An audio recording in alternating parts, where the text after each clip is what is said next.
Well, breaking news coming in regarding India's big land attack missile test.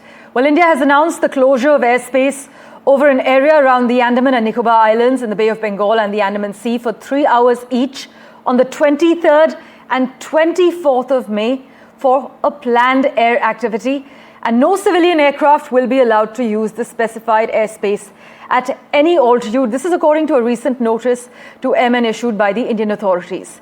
Shiv Arur has disclosed these details. He joins us live with further clarity at the moment.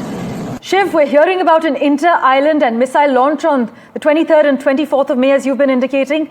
What details can you disclose currently?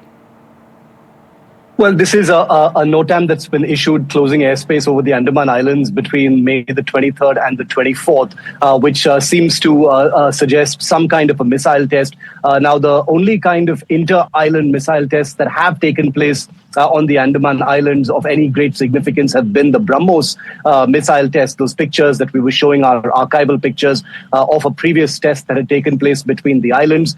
These are routine tests that take place under the Tri-Services Command. There is an army unit that operates the land attack BrahMos missiles from the islands there, and these tests are carried out from time to time to validate targeting procedures, protocol, firing protocols, etc. Now the BrahMos, of course, has been, Parmeshwar, in the headlines quite a bit recently. Thanks to Operation Sindoor, we've seen extensive use of the BrahMos to damage targets inside Pakistan.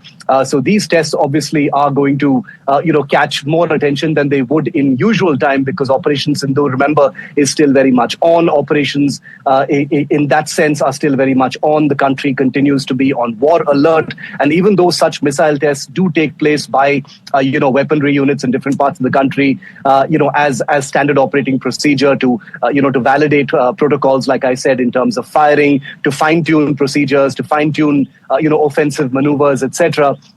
It happening right now in the wake of Operation Sindoor gives it just a little bit more significance. Remember, the Andaman Islands carry the Tri-Services Command of the Army, Navy and the Air Force, and the BrahMos continues to be one of its most potent weapons against intruders. And of course, we're talking about China and other countries here.